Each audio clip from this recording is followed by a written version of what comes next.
Hi, welcome to Triggered Care. I'm Alex. I've been going through a bit of a depressive slump lately, and a lot has been on my mind. And I know I've been talking a lot about the recent current events and national stuff lately, but I figured I could do a more personal video, I guess, or more self centered video as I see it, because I'll be talking about myself. But I've been diving into TV more since I've been so sad and kind of isolating myself a bit more than normal. And so I turned to TV shows, a lot of TV shows that I've already seen, because it gives me comfort knowing what's going to happen in them, and I can some reliability there. However, I'm starting to notice stuff that I didn't really notice before with the first watch through of some of these TV shows. A lot of like crime shows of like weird consultants helping in crime solving type things. And I definitely notice a lot more how much they stigmatize people with mental illnesses. And I am definitely noticing how much that bothers me, and not only bothers me, but also makes me feel bad about myself. Because a lot of times, if it's discovered that somebody's on medication or that someone is mentally unstable, then they are the murder suspect, or they are, you know, the element of chaos that's causing all of these negative things to happen. And realizing how prevalent that is even today with stigma against crazy people and people with psychotic disorders, which I am a person with a psychotic sort of disorder. I have psychotic symptoms.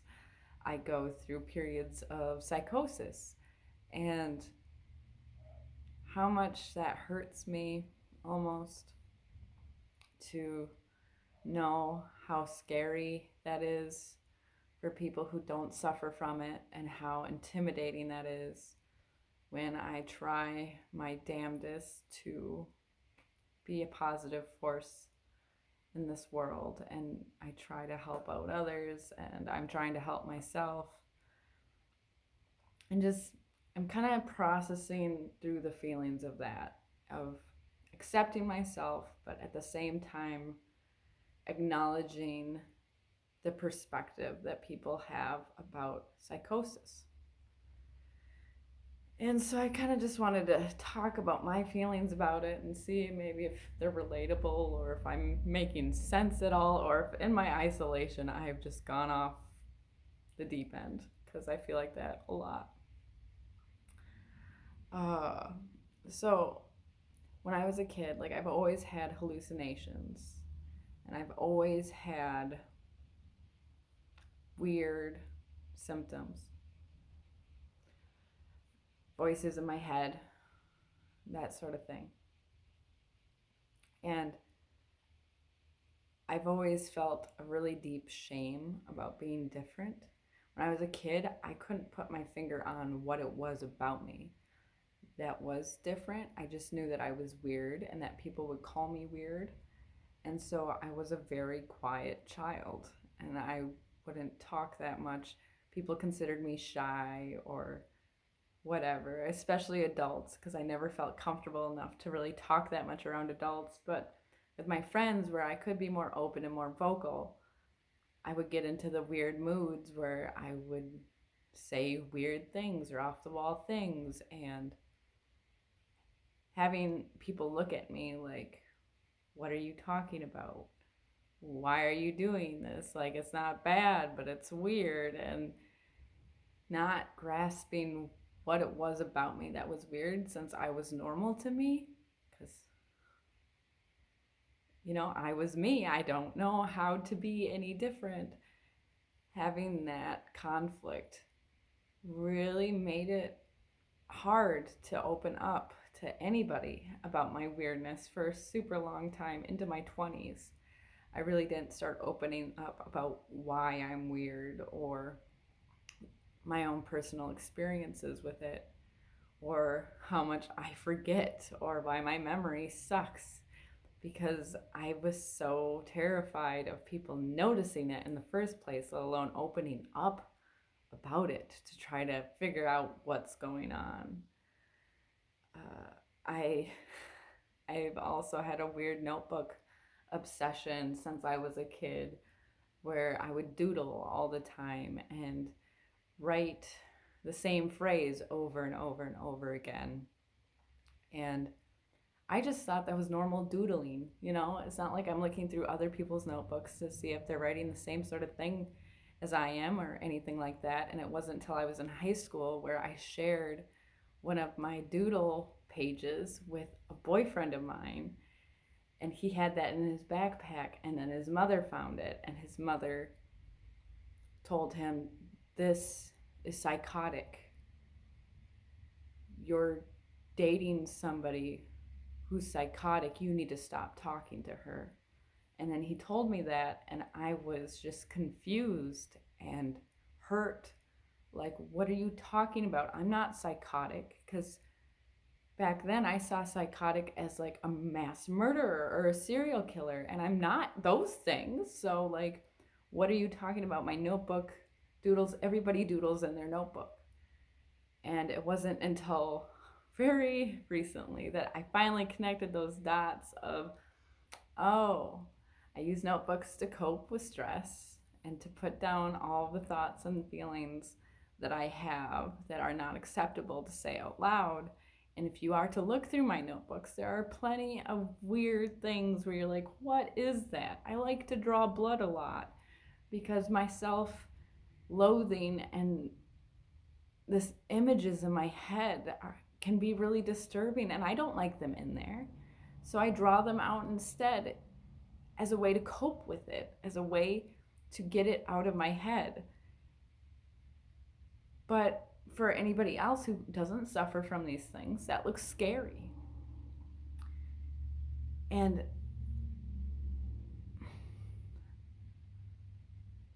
I've hated being different for a really long time. I hated myself.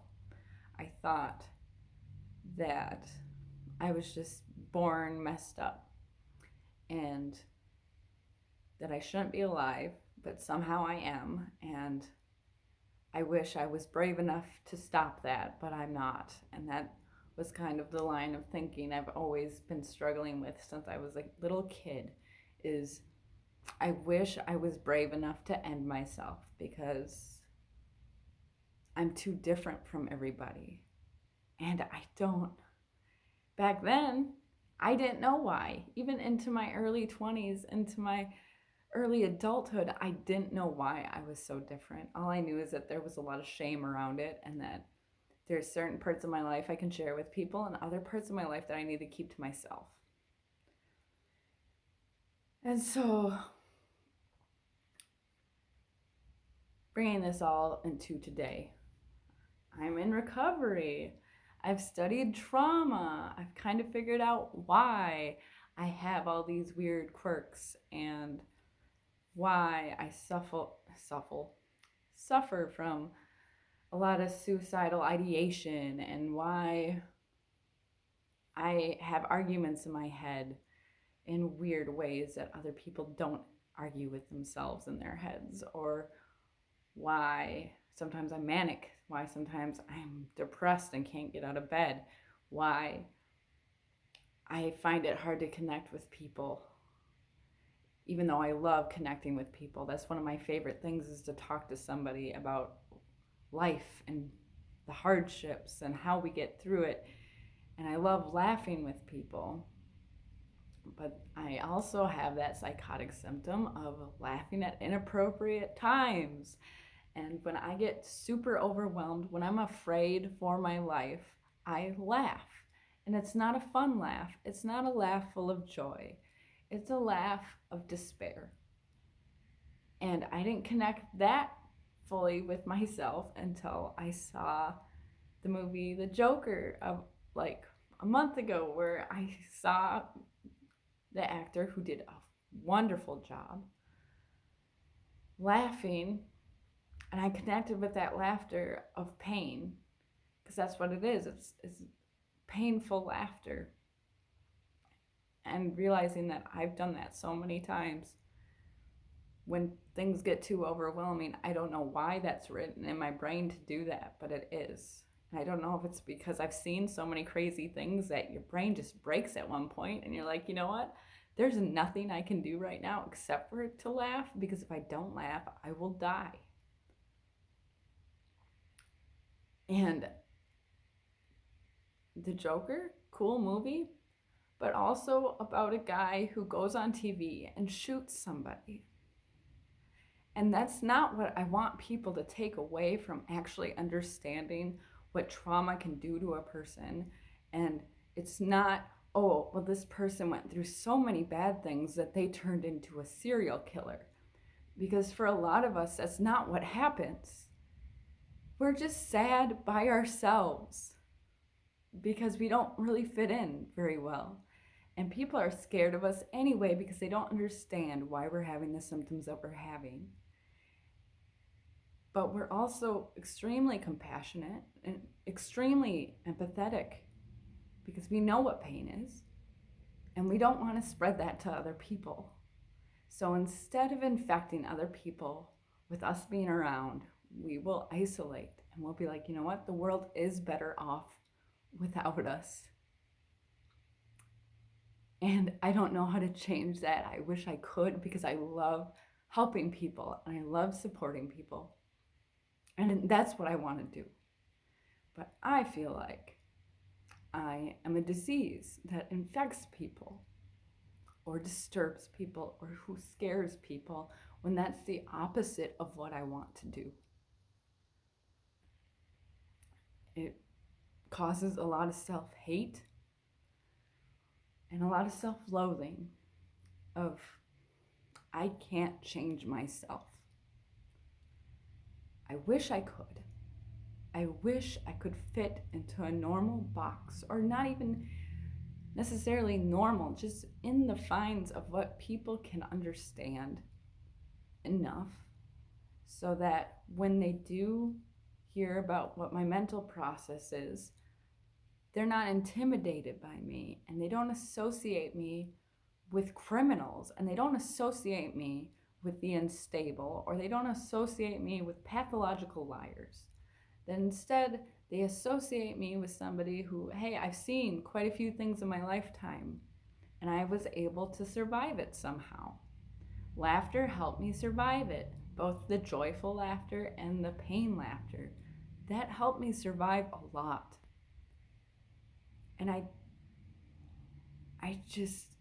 don't know. I've been feeling really conflicted about myself because of those internalized messages in media, all throughout media, not just these couple shows, but it's in almost every show, every movie out there, that psychotic people are dangerous. And if you go through too much trauma, it makes you an abuser. And I don't believe that's the case, and I'm not going to believe that's the case. Because out of all the survivors that I've met, plenty have been through as much as I've been through, and plenty more have been through worse than I've been through. All very sweet, empathetic people who would not hurt anybody for any reason. And for our media and for just common people to perpetuate that traumatized, mentally unstable people are dangerous, that hurts us more, that makes us more likely to go towards suicidal ideation and suicidal action. And it hurts. It hurts the people that it shouldn't hurt. And I know that there's a lot of conversations about a lot of injustices going around right now, and I don't want to detract from any of that. But I do just want to just shed a tiny bit of light on what it's like to be psychotic and to feel like you have to hide yourself, and you have to hide your diagnoses, and you have to hide what you do to cope because it's too scary for people to understand. When my mother tried to kill me, I don't have a family. I have one, they won't talk to me because I won't talk to the one person in my family who I know despises me. I have a few friends and they're wonderful and they're delightful. That doesn't replace losing a family. That doesn't heal that hole in my heart that's resulted in coming from a very complicated, very dysfunctional family unit. And this stigma against people like me definitely doesn't help. And I am definitely not alone in this situation.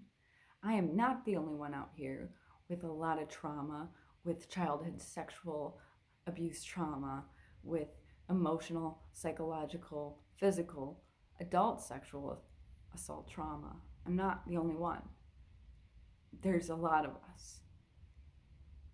And it's worth it to take some time and do some research about the people, the type of people that we actually are, versus what Hollywood or what whoever is trying to portray us as, which is crazy people murderers.